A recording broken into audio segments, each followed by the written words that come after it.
ठीक है, आगे चलते हैं। रोडवेज है नेक्स्ट टॉपिक। तो प्राइवेट इन्वेस्टमेंट मॉडल्स देख लेते हैं थोड़ा रोड इंफ्रास्ट्रक्चर में। तो बेसिक पॉइंट्स है, ये आप लोगों ने पढ़ ही रखे होंगे पीपीपी के अंडर। जैसे बीओटी है, तो बीओटी में आपको पता है एक प्राइवेट एंटिटी है जो कि रिस्पॉन्सिबल है बिल्डिंग, ऑपरेटिंग और then transferring back the infrastructure to the government. तो जनरली जो रोड इंफ्रास्ट्रक्चर होते थे उनमें ये बीओटी शुरू हुआ था, लेकिन अब बीओटी उतने ज़्यादा सक्सेसफुल नहीं रहे हैं। रीज़न बीइंग के इसके अंदर कई बार कई ऐसे प्रोजेक्ट मिल जाते हैं प्राइवेट एंटिटीज़ को कि उनका वो जो कॉस्ट होता है वो भी नहीं रिकवर होता, तो इसलिए इतने इफेक्टिव नहीं रहे हैं। और गवर्नमेंट जो है अब अलग अलग तरीके अपना रहे हैं, राइट, इनोवेटिव फंडिंग के, to pump money into infrastructure sector. तो ये पता होना चाहिए। और जब हम पीपीपी की बात करते हैं तो उससे रिलेटेड एक बहुत ही इंपॉर्टेंट कमिटी है। कोई बता सकता है क्या नाम था कमिटी का?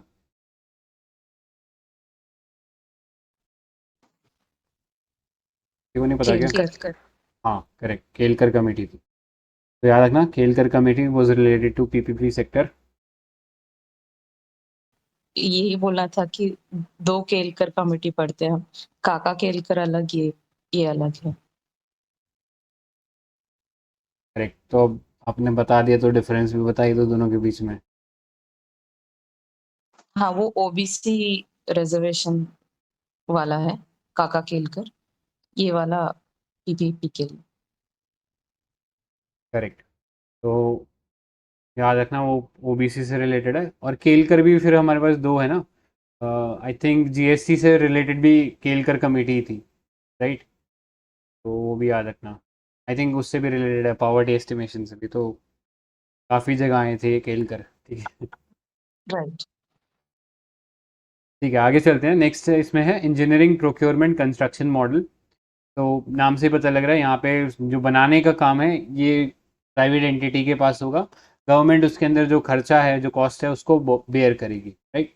तो प्राइवेट एंटिटी बस अपना एक्सपर्टीज लेके आ रही है, बाकी पैसा जो है वो गवर्नमेंट देगी इसके अंदर, ईपीसी। तो ये भी बहुत फैन फेयर के साथ चालू हुआ था कि बस ये रेवोल्यूशन ला देगा इंफ्रास्ट्रक्चर में। बट अगेन ये भी कोई रेवोल्यूशन नहीं लाया, ये भी ठंडे बस्ते में चला गया। फिर एक और नया सिस्टम आया था हैम करके। ये भी बहुत फैन फेयर के साथ आया था, बट ये भी उतना ज़्यादा इफेक्टिव नहीं रह पाया। वो रीजंस बहुत सारे अलग अलग हैं इनके। तो याद रखो, हैम जो है एक हाइब्रिड मॉडल है। इसके अंदर ईपीसी रहता है 40% और बीओटी रहता है 60%। 40% जो है कॉस्ट वो गवर्नमेंट देती है, और जो रिमेनिंग 60% है वो डेवलपर लेके आता है। और टैक्स फिर फी जो कलेक्शन है उसमें जो अल्टीमेट रिस्पॉन्सिबिलिटी है वो गवर्नमेंट की रहती है। तो गवर्नमेंट यहाँ से पैसा चुका देती है उन्हें एट अ फिक्स रेट, ठीक है। तो हैम ऐसे वर्क करता है। बाकी इसके अलावा भी नए नए मॉडल आ गए, जैसे टोल ऑपरेट ट्रांसफ़र हो गया, लीज डेवलप ऑपरेट ट्रांसफ़र हो गया। तो जैसे टोल ऑपरेट ट्रांसफ़र की बात करें तो इसमें ऑलरेडी एग्जिस्टिंग जो ऑपरेशनल हाईवेज हैं उनको गवर्नमेंट आगे प्राइवेट एंटिटीज़ को दे देती है, on some on basis of some cash transfer, ठीक है। वो गवर्नमेंट को दे देते हैं, और बाकी जो पैसा है उसको मेंटेन करने का जो काम है उस हाईवे को या किसी भी इंफ्रास्ट्रक्चर को, वो फिर प्राइवेट एंटिटी करता है, राइट। और जैसे ही वो एक पॉइंट के बाद पैसा जो है रिकवर हो जाता है वो वापस गवर्नमेंट के पास चला जाता है, ठीक है। तो इस तरीके से ये करते हैं। तो आगे चलते हैं। इससे रिलेटेड एक न्यूज़ है टर्न की प्रोजेक्ट। तो टर्न की बेसिकली एक कॉन्ट्रैक्ट होता है जिसके अंदर कोई फर्म जो है, जो किसी मैन्युफैक्चरिंग प्लांट को या किसी सर्विस फैसिलिटी को डेवलप करती है, उसमें जो भी नेसेसरी इक्विपमेंट्स हैं उनको लगाती है।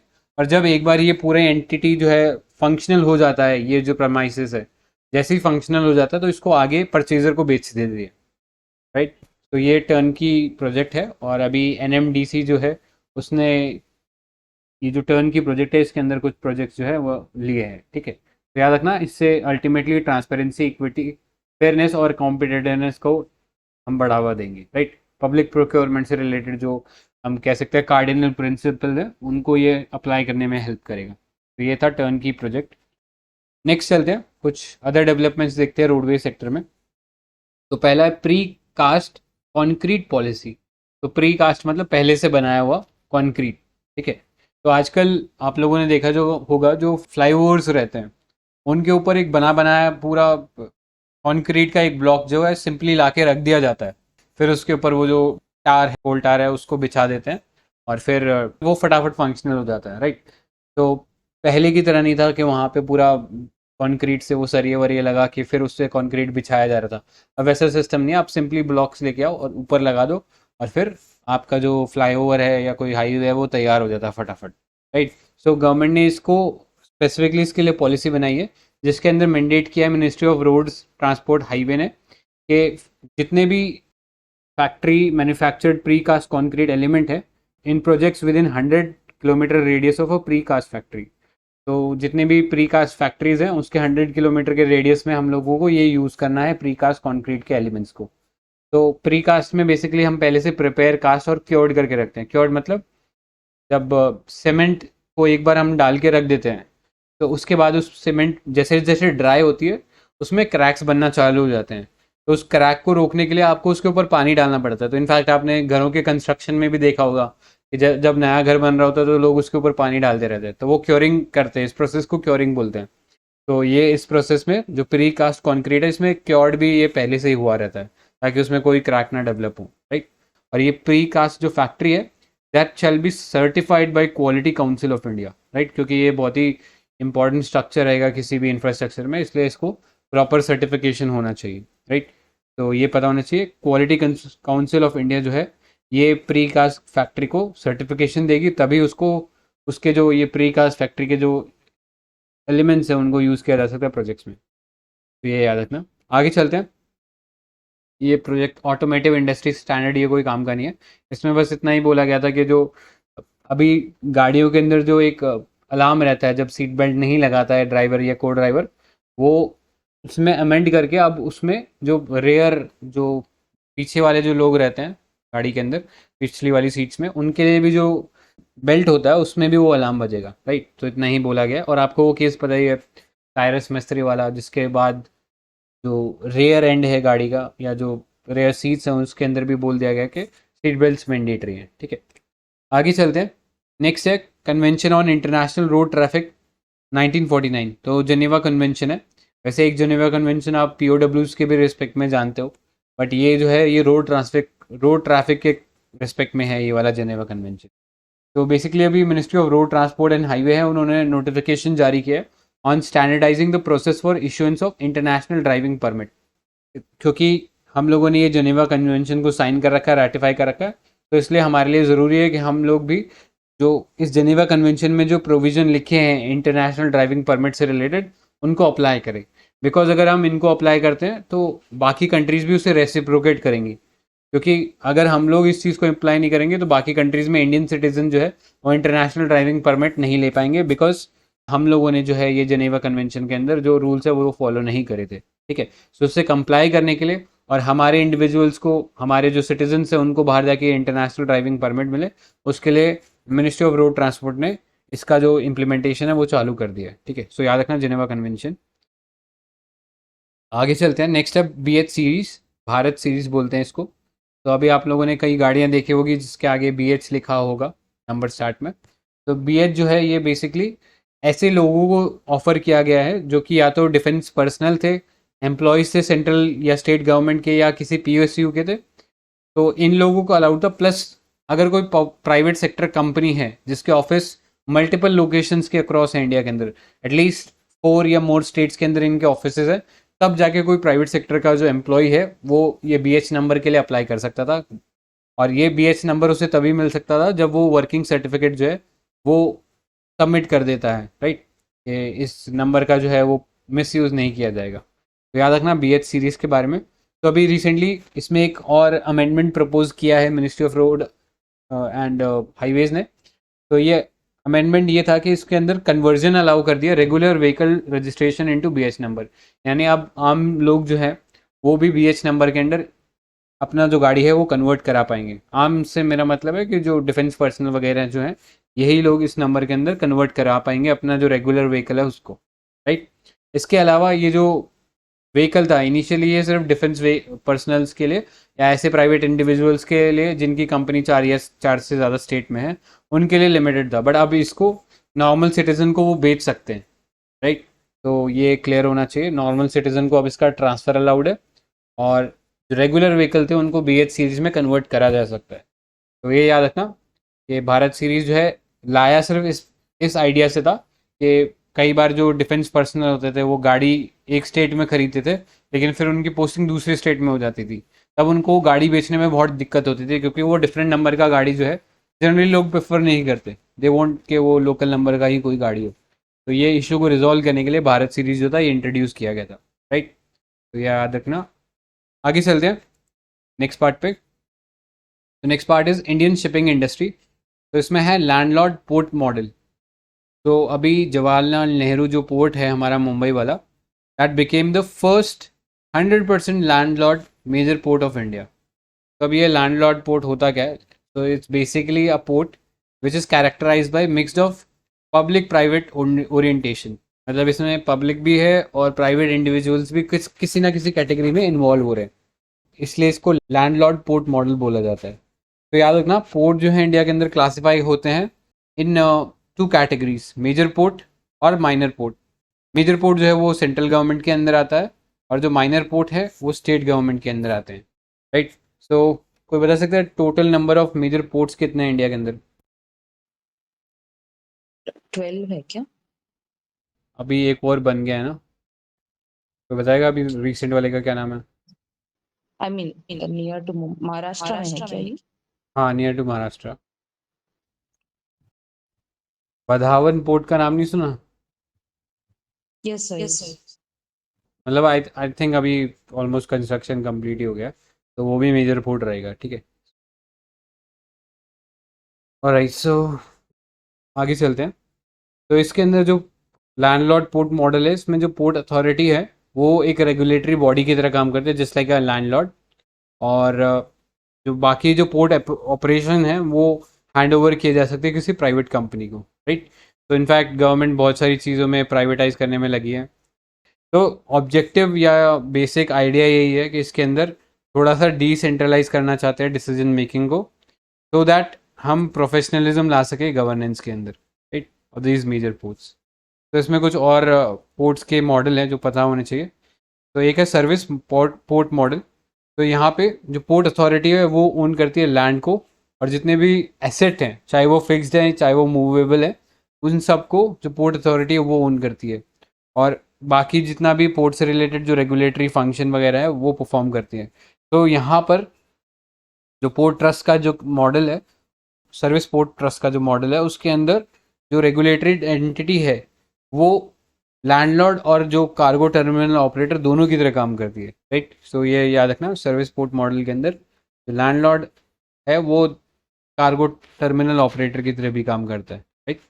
नेक्स्ट है टूल पोर्ट मॉडल। सो यहाँ पे जो पोर्ट अथॉरिटी होती है वो डेवलप करती है, मेंटेन करती है port infrastructure as well as supra structure.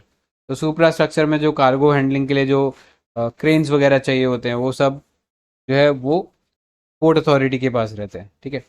फिर एक कॉर्पोरेटाइज पोर्ट मॉडल। तो यहाँ पे प्राइवेटाइज कर देते हैं पूरा पोर्ट को एक्सेप्ट ओनरशिप। ओनरशिप जो है वो पब्लिक के पास ही रहती है, या मेजोरिटी शेयर होल्डर जो है वो उसमें पब्लिक ही रहती है, बाकी जो है पूरा प्राइवेटाइज कर दिया जाता है, ठीक है। तो ये डिफरेंस पता होना चाहिए तीनों के अंदर, सर्विस पोर्ट, टूल पोर्ट और कॉर्पोरेटाइज पोर्ट। बाकी लैंडलॉर्ड पोर्ट तो हम लोगों ने देख लिया है। तो आगे चलते हैं। Next is National Centre of Excellence for Green Port and Shipping. तो ये एक नेशनल सेंटर बनाया है ministry of Ports, Shipping and Waterways ने। तो ये जो है ये National Centre of Excellence for Green Port और शिपिंग, ये एक टेक्नोलॉजिकल आर्म रहेगा मिनिस्ट्री ऑफ शिपिंग के अंडर ही, जो कि हेल्प करेगा उन्हें implementing the framework of Sagarmala programme. So Sagarmala आपको पता है इंडिया के जितने भी कोस्टल नेटवर्क है हमारा, उसमें रोड्स को स्ट्रेंथन करेंगे हम लोग, और उसका जो कनेक्शन है पोर्ट के साथ वो बेहतर बनाएंगे, ताकि टू एंड फ्रो मूवमेंट जो है वो बेटर हो सके इन पोर्ट्स के अराउंड, राइट। तो ये सागरमाला प्रोग्राम है। और जो ग्रीन शिपिंग की हम लोग बात करें, ये कॉमन सा टर्म है जिसके अंदर हम ऐसी शिपिंग की बात करते हैं जहाँ पे मिनिमम रिसोर्स का यूटिलाइजेशन हो और ग्रीन हाउस गैसेज और जो पॉल्यूशन है वो सबसे कम हो, ठीक है।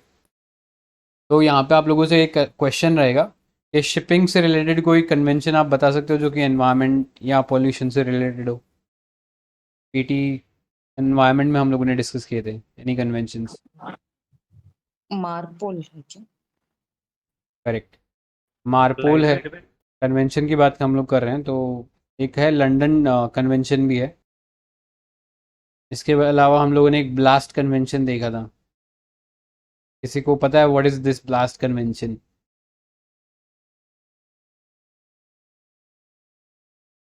ठीक है, एक हिंट है इसमें, ये इन्वेजिव एलियन स्पीशीज से जुड़ा है। अभी याद आया किसी को? ठीक है, तो देखो शिप होता है ना, एक शिप, उसके नीचे आपने देखा होगा जैसे वी शेप का शिप होता है, तो इसको बैलेंस बनाने के लिए, राइट, जब इसमें कार्गो पड़ता है और जब इसमें से कार्गो उठता है तो इसमें इसका जो बायंसी है वो ऊपर नीचे होता है, तो उस बायंसी को मेंटेन करने के लिए इसका नीचे जो होता है एक एक सेगमेंट होता है शिप में, इसको ब्लास्ट बोलते हैं। ठीक है, और इस ब्लास्ट में पानी भरा जाता है, और शिप का जब ज़्यादा मतलब वेट हो जाता है तो उसमें पानी निकाल भी देते हैं। ठीक है, वो डिपेंड करता है कि कितना वेट है उसका, उस हिसाब से इस ब्लास्ट के अंदर पानी रहता है। तो ये ब्लास्ट जो होता है जब एक शिप कहीं से सेल करता है, जैसे इंडिया से शिप चला और उसको यूएस में जाना है, तो इंडिया के अंदर ये अपने ब्लास्ट के अंदर पानी भर लेता है, और वहाँ का जो भी लोकल वाटर होता है वहाँ से ये पानी जो मरीन वाटर होता है वो अंदर चला जाता है। अब इशू क्या रहता है इसके साथ, जब वाटर अंदर जाता है इसके अंदर, तो इसमें बहुत सारी स्पीशीज भी इसके साथ चले जाते हैं। तो जब ये दूसरी होस्ट कंट्री के अंदर जाकर खड़ा होगा, सेल करेगा, तब वहाँ पे ये पानी को, इस ब्लास्ट वाटर को रिलीज करेगा। तो जब ये रिलीज करेगा तो हो सकता है ये जो स्पीशीज ने इंडिया से भरी थी वो वहाँ पे जाके रिलीज हो जाए, और फिर वहाँ पे वो इन्वेजिव एलियन स्पीशीज बन जाए। तो इसको प्रिवेंट करने के लिए जो ब्लास्ट कन्वेंशन है ये आया था। और इनफैक्ट इंडिया में भी आपने कई केसेस सुने होंगे, जैसे चारू म्यूजिल का एक केस सुना था, जो कि एक इन्वेजिव एलियन स्पीशीज था। तो इस टाइप की स्पीशीज ना आए इसलिए ये ब्लास्ट कन्वेंशन जो था वो बनाया गया था। ठीक है, तो ये थोड़ी सी एड ऑन इन्फॉर्मेशन थी, वैसे पीटी इन्वायरमेंट में हम लोगों ने देखा ही था, ये पता होना चाहिए। आगे चलते हैं, इंडियाज मैरीटाइम इंडिया विजन। तो 2030 का हमारा ये एक मैरीटाइम विजन है, जिसमें क्लियरली बोला गया है कि हमारा जो रिन्यूएबल एनर्जी का शेयर है एट द मेजर पोर्ट, उसको एट अराउंड 60% करना जरूरी है बाय द 2030। तो ये भी टारगेट आप याद रख सकते हो शिपिंग से रिलेटेड। ठीक है, एक पोर्टल है शिपिंग से रिलेटेड, सरोद पोर्टल, तो कोई बता सकता है ये किस लिए बनाया गया था?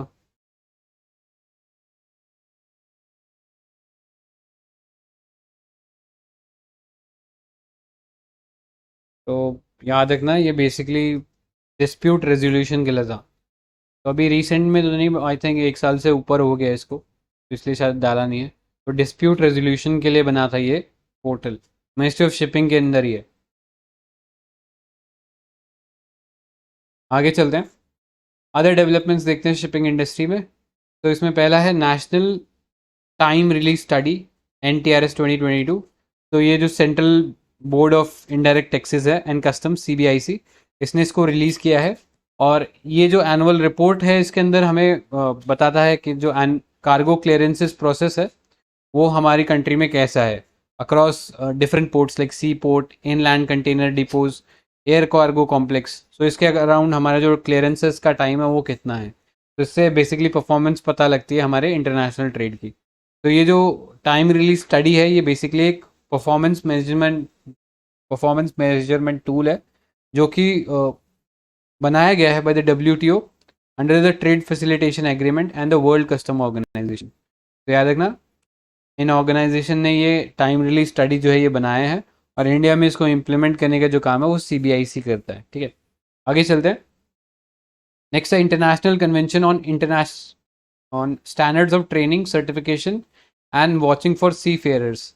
तो 1978 का ये कन्वेंशन है, और अभी न्यूज़ में इसलिए बिकॉज इंडिया और ईरान ने एक MOU साइन किया for the smooth movement of seafarers under the provision of this treaty.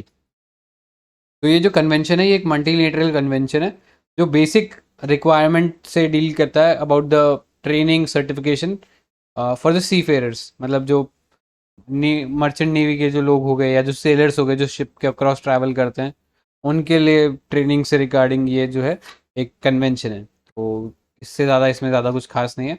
और IMO जो है ये इसका पूरा कंप्लायंस देखता है। IMO आपको पता है एक UN की एजेंसी है, जिसका हेडक्वार्टर जो है जिनेवा के अंदर है, और इसे एस्टैब्लिश किया गया था 1948 में। ठीक है, तो ये याद रखना, बाकी इसमें ज़्यादा कुछ काम का नहीं है वाला कन्वेंशन। ठीक है, तो फिर आगे चलते हैं, कुछ और की कॉन्सेप्ट देखते हैं relating to information on infrastructure. तो पहला है infrastructure status to data centres. तो अभी गवर्नमेंट ने ये स्टेटस दिया है ऐसे डाटा सेंटर को जहाँ पे कैपेसिटी 5 मेगावाट से ज़्यादा हो आईटी लोड की।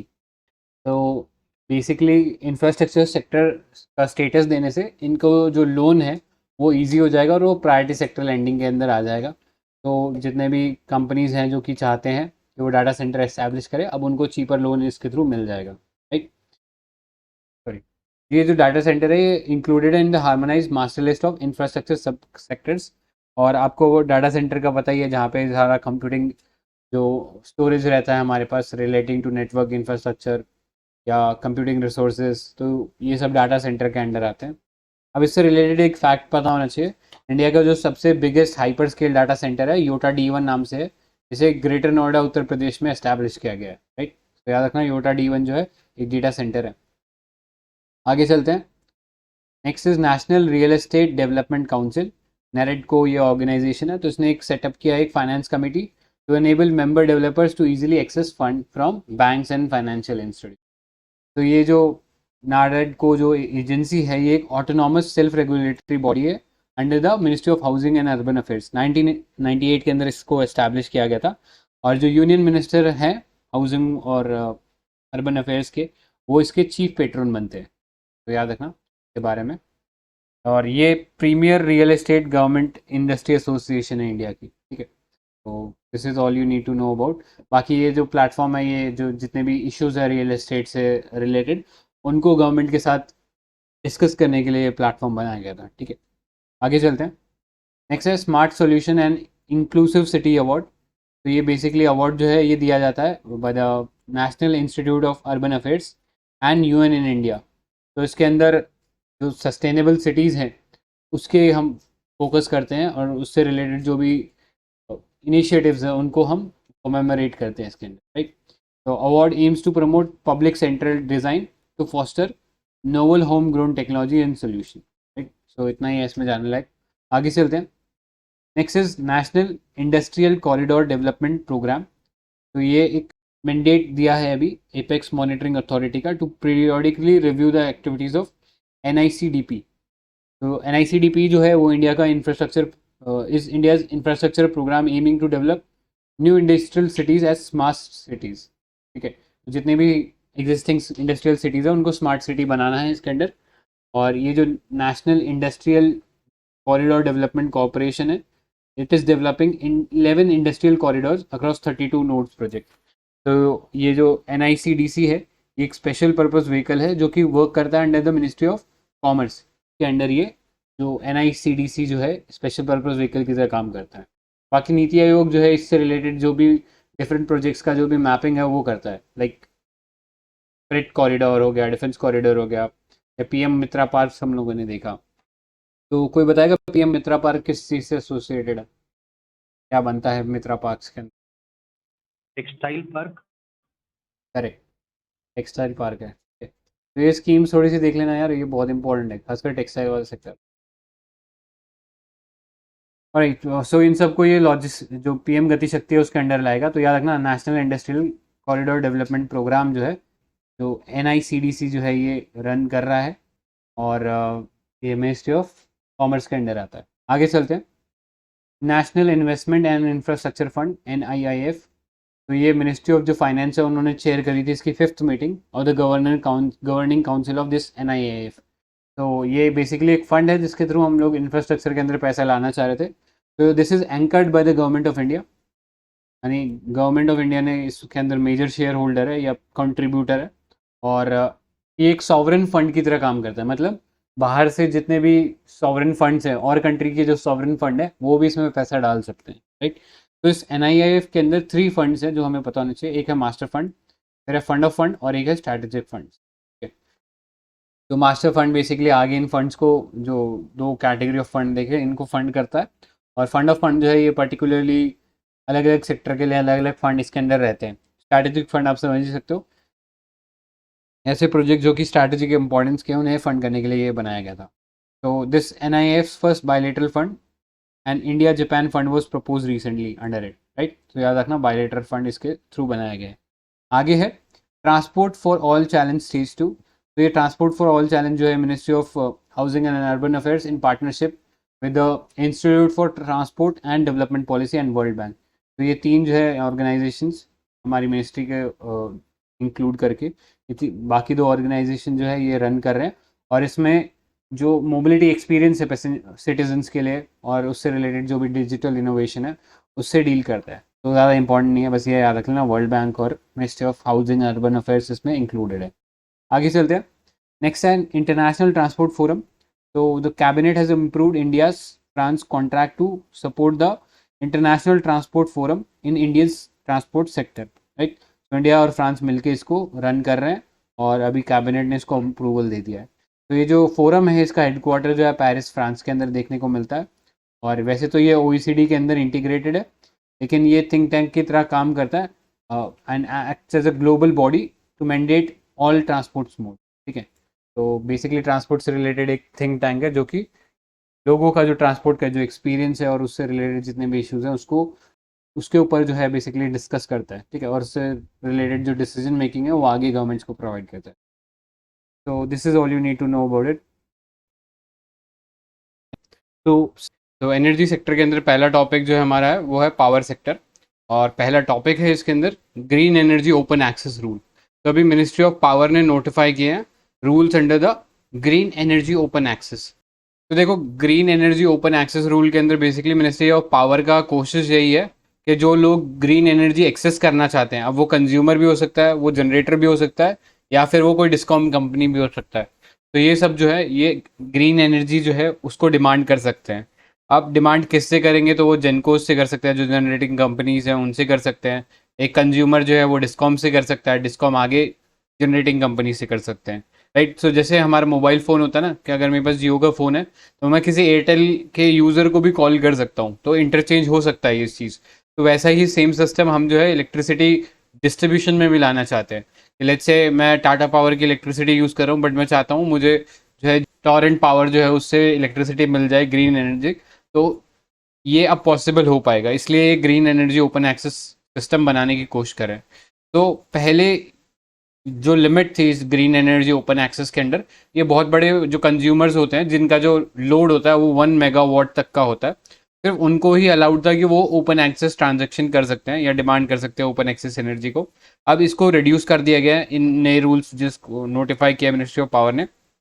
तो उसके अंदर अभी जो लिमिट है ये 100 किलोवाट तक की हो गई है, यानी कोई भी कंज्यूमर जिसका जो लोड है वो 100 किलोवाट से ज़्यादा है और वो ग्रीन एनर्जी डिमांड करता है, तो ये green energy open access portal पे आके वो अप्लाई कर सकता है for this demand of green energy, right.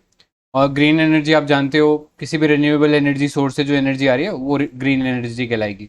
अब इसमें ट्रांसपेरेंसी बढ़ाने के लिए कुछ पॉइंट्स डाले गए। तो एक गवर्नेंस में एक कीवर्ड होता है which is called the golden silence. तो इसका मतलब क्या होता है कि अगर आप परमिशन नहीं देते हो तो that permission will be deem to be granted. जैसे कई बार क्या होता है कि आप फाइल पे बैठे रहते हो, तो यहाँ पे ये है कि अगर आप फाइल पे बैठे हो, आपने कोई डिसीजन नहीं लिया है, मतलब अप्रूव किया या रिजेक्ट किया, अगर आपने ऐसा कुछ नहीं किया तो ऑटोमेटिकली 15 डेज के अंदर अप्रूवल जो ग्रांट कर दिया जाएगा ऐसे किसी पर्सन को जिसने ओपन एक्सेस के लिए अप्लाई किया है, राइट। नेक्स्ट, इसमें जो क्रॉस सब्सिडी जो सरचार्ज था और एक एडिशनल सरचार्ज था, they will not be applicable in cases जहाँ पे ग्रीन हाइड्रोजन और ग्रीन अमोनिया का प्रोडक्शन हो रहा होगा। सो वहाँ पे आप क्रॉस सब्सिडी सरचार्ज नहीं लगा सकते। तो क्रॉस सब्सिडी सरचार्ज क्या था, ये बेसिकली एक सरचार्ज वसूला जा रहा था बिल के ऊपर, जिसके अंदर हम एक टाइप के कंज्यूमर्स को सब्सिडाइज करते हैं। फॉर एग्जांपल हम लोग रेलवेज़ की बात करते हैं, तो रेलवेज़ में हम लोग जो पैसेंजर ट्रेन होते हैं उसके जो फ़ी होती है उसको सब्सिडाइज करते हैं। अब सब्सिडाइज आपने अगर किसी को किया है तो किसी के ऊपर बर्डन बढ़ाना पड़ेगा। तो जो फ्रेट ट्रेन होती थी, जो सामान कैरी करने वाली जो ट्रेन थी, उसके ऊपर हम लोग ज़्यादा पैसा लगा देते थे और इससे बिजनेस डिसइंसेंटिवाइज होता था, राइट। सो इस चीज़ को पावर सेक्टर के अंदर जो गवर्नमेंट है उन लोगों ने बोला है कि अगर कोई ऐसी इंडस्ट्री है जो ग्रीन एनर्जी प्रोड्यूस कर रही है या कोई इंस्टीट्यूशन ग्रीन एनर्जी प्रोड्यूस कर रहा है या ग्रीन अमोनिया प्रोड्यूस कर रहा है, तो उसके ऊपर ये क्रॉस सब्सिडी सरचार्ज और एडिशनल सरचार्ज कुछ भी एप्लीकेबल नहीं होगा, राइट। जो नॉर्मल बिल आता है और जो उसके ऊपर टैक्सेस लगते हैं उसके अलावा और कुछ नहीं लगेगा, तो ये पता होना चाहिए। नेक्स्ट, कंज्यूमर जो है डिमांड कर सकते हैं for the supply of this green power from discoms, और ग्रीन सर्टिफिकेट इशू किए जाएंगे ऐसे कंज्यूमर्स को जो कंज्यूम करते हैं ग्रीन पावर। इसके अलावा जो भी इंडस्ट्रियल और कमर्शियल यूज़र्स हैं वो वॉलेंट्री बेसिस पे अप्लाई कर सकते हैं फॉर द ग्रीन पावर, तो ये पता होना चाहिए। इसके अलावा जो हमने ये टर्म देखा एक रिन्यूएबल परचेज ऑब्लिगेशन, तो अभी एक यूनिवर्सल या यूनिफॉर्म जो है रिन्यूएबल परचेज ऑब्लिगेशन सभी एंटिटीज़ के ऊपर लगेगा जो भी जिनके पास भी डिस्ट्रीब्यूशन लाइसेंसेज है, राइट। अभी रिन्यूएबल परचेज ऑब्लिगेशन है क्या, तो बेसिकली गवर्नमेंट या मिनिस्ट्री ऑफ पावर ये रिन्यूएबल परचेज ऑब्लिगेशन लेकर आई थी ताकि वो इंसेंटिवाइज करे कि डिस्कॉम जो है वो खरीदे रिन्यूएबल एनर्जी। तो बहुत केसेस में ऐसा देखा जा रहा था कि रिन्यूएबल एनर्जी को कोई परचेज नहीं कर रहा था बिकॉज एक तो सप्लाई इंटरमिटेंट था और फिर उसके अंदर कॉस्ट ओवररन कई बार ज़्यादा हो जाते थे, तो इसलिए वो परचेज नहीं करते थे। तो इंसेंटिवाइज करने के लिए रिन्यूएबल एनर्जी सेक्टर को गवर्नमेंट ने ये आरपीओ लाए। अब आरपीओ के अंडर डिस्कॉम्स के ऊपर मैंडेटरी है कि वो कुछ अमाउंट अपना जो इलेक्ट्रिसिटी जो वो आगे डिस्ट्रीब्यूट कर रहा है उनको वो मतलब रिन्यूएबल एनर्जी से लाना पड़ेगा उसमें कुछ पार्ट, ठीक है। अब ये किस किस के ऊपर लगता है, तो ये डिस्ट्रीब्यूशन लाइसेंसेज वाले जो लोग हैं, जो कैप्टिव कंज्यूमर है इलेक्ट्रिसिटी के या ओपन एक्सेस कंज्यूमर है, इन सब के ऊपर ये रिन्यूएबल परचेज ऑब्लिगेशन लगता है। और इसके अंदर करना क्या होता है, या तो वो किसी जेनको से परचेज कर सकते हैं डायरेक्टली रिन्यूएबल एनर्जी, तो वैसे इनसे परचेज कर सकते हो, या खुद आप अपना एक रिन्यूएबल एनर्जी पावर प्लांट लगा सकते हो। जैसे अगर आप डिस्कॉम्स के अंदर जाओगे छोटे छोटे या प्राइवेट वाले, खासकर उनमें जैसे दिल्ली की बात करूँ तो टाटा पावर के अगर आप कभी भी किसी डिस्कॉम को देखा होगा तो उन लोगों ने अपने जो एरिया है जहाँ पे उनका डिस्कॉम लगा रहता है वहाँ पे उन लोगों ने सोलर पैनल भी लगा दिए हैं, तो अपने प्रेमाइसेस से उस प्रेमाइसेस को सोलर एनर्जी प्रोड्यूस करने के लिए भी यूज़ कर रहे हैं, ठीक है। तो वो खुद भी प्रोड्यूस कर सकते हैं उस एनर्जी को, या फिर अगर उनके पास इनमें से दोनों ऑप्शन अवेलेबल नहीं है तो डायरेक्टली किसी और यूज़र से या किसी और कंपनी से वो डायरेक्टली रिन्यूएबल परचेज सर्टिफिकेट जो है वो खरीद सकते हैं। और आपको पता है रिन्यूएबल एनर्जी सर्टिफिकेट्स दिए जाते हैं जो कि एनर्जी एक्सचेंज से खरीद सकते हैं ये लोग। तो ये 3 तरीके से आरपीओ जो टारगेट है उसको फुलफिल किया जा सकता है, ठीक है। तो याद रखना सर्टिफिकेट्स भी खरीद के ये आरपीओ पूरा कर सकते हैं हम लोग। आगे चलते हैं, नेक्स्ट रिलेटेड न्यूज़ में है हमारे पास जनरल नेटवर्क एक्सेस रेगुलेशन। तो ये बेसिकली जो CERC है, सेंट्रल इलेक्ट्रिसिटी रेगुलेटरी कमीशन, तो ये बेसिकली इंडिया के अंदर जितना भी इलेक्ट्रिसिटी से रिलेटेड जो भी इकोसिस्टम है हमारा या पूरा सेक्टर जो है उसको रेगुलेट करने का काम नेशनल लेवल पे ये CERC करता है। इसके कॉरस्पॉन्डिंग जो काउंटर पार्ट्स होते हैं स्टेट पे, वो स्टेट इलेक्ट्रिसिटी रेगुलेटरी कमीशन होती है। हर स्टेट की अपनी डिफरेंट होती है, वो स्टेट के लेवल पे मैनेज करती है, CERC जो है नेशनल लेवल पे मैनेज करती है। तो अभी इन्होंने जनरल एक्सेस रेगुलेशन जो है वो लेकर आए हैं जिससे जो एक वन नेशन वन ग्रिड का जो ड्रीम है वो पूरा हो सके। तो आपको पता है वन नेशन और वन बहुत सारी चीज़ें हम लोग इंट्रोड्यूस कर चुके हैं ऑलरेडी, तो उसी डायरेक्शन में वन नेशन वन ग्रिड भी एक स्टेप है जिसके अंदर पूरे इंडिया का जो एक ग्रिड है उसे कनेक्ट किया जाएगा और उसके थ्रू जो इलेक्ट्रिसिटी है वो अक्रॉस इंडिया भेजा जा सकता है बहुत ईजिली, राइट। तो अभी तक ट्रेडिशनल सिस्टम में क्या होता था, जब भी कोई या तो इलेक्ट्रिसिटी कोई जनरेटर होता था या कोई प्रोक्योरर होता था, प्रोक्योरर इन द सेंस खरीदने वाला या उसको आगे डिस्ट्रीब्यूट करने वाला। तो ये दो ही एंटिटी होती थी, एक लेने वाला और एक देने वाला। तो इनके ऊपर ये ऑब्लिगेशन था कि वो एक predetermined fixed point to point ही ट्रांसमिशन कर सकते थे, कि अगर कोई जेनको है तो वो एक पॉइंट ए से पॉइंट बी तक ही इलेक्ट्रिसिटी को ट्रांसमिट कर सकती है। इसके अलावा अगर वो कोई और तरीका इस्तेमाल करती है इलेक्ट्रिसिटी ट्रांसमिट करने का तो उस पर पेनल्टी लगा दी जाती थी, राइट। सो अब ये जनरल नेटवर्क एक्सेस के अंदर हम यही चीज़ इंश्योर करना चाह रहे हैं कि अब कोई भी प्रोड्यूसर और कोई भी जो प्रोक्योरर है वो कहीं से भी इलेक्ट्रिसिटी को सप्लाई कर सकता है और कहीं से भी उस सप्लाई को ले सकता है, राइट। तो ये है जनरल नेटवर्क एक्सेस रेगुलेशन, याद रखना CERC इसको नेशनल लेवल पे मैनेज कर रहा है। अब नेक्स्ट जो आर्टिकल है वो इसी लाइंस के ऊपर ही है। तो this article is about electricity amendment bill 2022। तो गवर्नमेंट ने इंट्रोड्यूस किया था ये बिल इन लोकसभा और ये बेसिकली अमेंड करना चाहता है इलेक्ट्रिसिटी एक्ट है 2003 का, उसको तो 2003 का जो एक्ट है इसके थ्रू हम लोगों ने जो कंपटीशन है, कंज्यूमर्स का जो इंटरेस्ट प्रोटेक्शन है, प्लस क्या इलेक्ट्रिसिटी पॉलिसी है, रूरल इलेक्ट्रिफिकेशन कैसा होगा, जो पेनल्टीज़ हैं अगर कोई इलेक्ट्रिसिटी थेफ्ट करता है तो उस पर क्या लगेगी।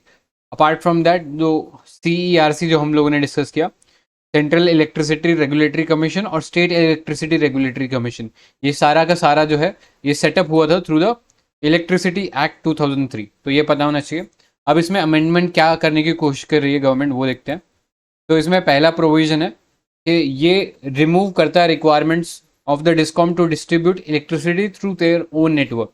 तो जैसा अभी हम लोगों ने पहला एग्जाम्पल देखा था कि हमें लेट्स से जियो के फ़ोन से किसी एयरटेल के यूज़र है उसको फ़ोन करना है, तो हम अपना जो इंफ्रास्ट्रक्चर है उसको यूज़ कर सकते हैं उसके लिए, राइट, फ़ोन का।